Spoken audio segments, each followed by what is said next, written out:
Eu escrevo uma coluna na UOL e essa semana eu escrevi sobre suicídio e depressão, a pandemia cultural do século XXI. Então eu quero ler o texto aqui para vocês. Semana passada um amigo se suicidou. Já fazia alguns anos que ele batalhava contra a depressão. Olhando a sua página no Facebook, parecia uma pessoa feliz, realizada, que superou padrões de sua família de origem, se casou, teve filhos, se reinventou profissionalmente, saindo de uma profissão tradicional, onde não encontrava satisfação, para descobrir sentido no campo da sustentabilidade, da inovação, da transformação do mundo, do desenvolvimento pessoal. Ele trouxe contribuições para a sociedade e para a vida de muitas pessoas. Inspirou muita gente a seguir seus corações, como a gente pode ver nos diversos relatos que aparecem agora nas redes sociais após a sua morte. Alguns depoimentos demonstram surpresa e expressam que gostariam de ter podido ajudar, se soubessem pelo que ele estava passando. Seu casamento havia terminado e ele estava bastante só, apesar de amigos próximos estarem fazendo o possível para apoiá-lo e fazer-lhe companhia. Mas infelizmente não encontrou o que precisava para seguir buscando sentido na vida.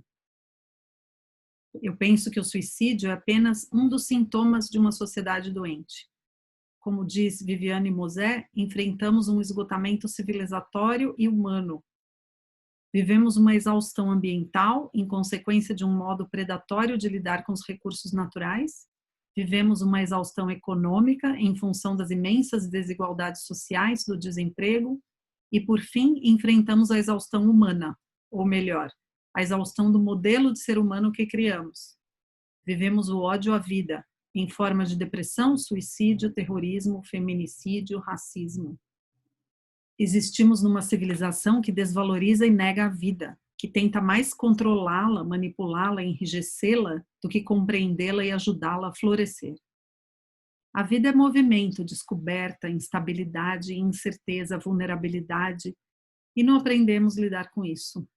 Nossa sociedade nos ensina a menosprezar e a desvalorizar as emoções, os sentimentos, a reprimir o que temos de mais humano, aprendendo a atuar e interagir de maneira desumana com nós mesmos e entre nós. Não sabemos lidar com o sofrimento psíquico natural, que faz parte da natureza humana e da vida. E medicalizamos nossas angústias, tentamos suprimi-las ou represá-las. O enorme avanço das medicações psiquiátricas não corresponde a uma melhoria da qualidade de vida ou da saúde mental e emocional das populações. A Organização Mundial de Saúde considera a depressão o mal do século. Atualmente, mais de 300 milhões de pessoas sofrem com depressão, e ela é considerada uma das doenças mais incapacitantes do mundo, sendo que anualmente mais de 800 mil morrem por suicídio em decorrência da doença. Estima-se que no Brasil são 12 milhões de pessoas em depressão, uma a cada 17 pessoas aproximadamente. Parece que a solidão assola a todos. Em números totais, a grande maioria dos suicídios ocorre em países de baixa e média renda, mas os países de alta renda têm as maiores taxas proporcionais de suicídio por número de habitantes. O suicídio é um problema de saúde pública e uma das principais causas de morte no mundo. A cada 40 segundos, uma pessoa comete suicídio.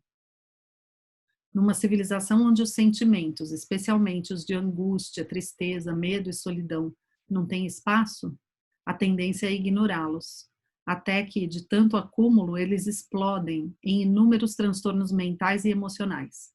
Ansiedade, estresse, depressão, etc. A sensação de falta de sentido, a desesperança e uma visão de futuro vazio, sem perspectivas, se tornam companheiras constantes. Mas esses são assuntos tabu, tratados com preconceito e ignorados pelas famílias e pela sociedade em geral. Pedir ajuda é sinônimo de fraqueza, principalmente para homens, numa sociedade patriarcal e machista. Aprendemos a sentir culpa por nossas tristezas e angústias. E assim, como uma bola de neve, o sofrimento aumenta. O suicídio parece então uma solução desesperada para acabar com ele, e o isolamento social tende a exacerbar tudo isso. Há indícios de que durante a pandemia a taxa de suicídio tem aumentado no Brasil. Conheço tantas pessoas incríveis, inteligentes, sensíveis, com tanto a contribuir no mundo e que estão em depressão, se sentindo sozinhas e incompreendidas. Falta-lhes um senso de comunidade, de pertencimento, de sentido na vida e de esperança para si e para o mundo. Vivemos numa sociedade que não favorece o desenvolvimento pleno das nossas potencialidades e que muitas vezes até nos impede de atendermos às nossas necessidades humanas universais. Estou em luto, não apenas pela morte do meu amigo, que mesmo em sofrimento psíquico contribuiu para tanta gente, mas também pela nossa forma de vida atual, que de tanto reprimir nossas emoções e descuidar da nossa humanidade, nos tornou uma civilização autodestrutiva. Os números não mentem. Nossa civilização encontra-se em estado coletivo de depressão estrutural e sistêmica, uma pandemia cultural com resultados catastróficos. Então, se você está se sentindo triste, em depressão, ou conhece pessoas que estão passando por um período difícil, estresse, entre em contato com o CVV, procure apoio de psicólogos, tem muita gente oferecendo apoio gratuito, inclusive durante essa pandemia. Então, ninguém precisa ficar sozinho.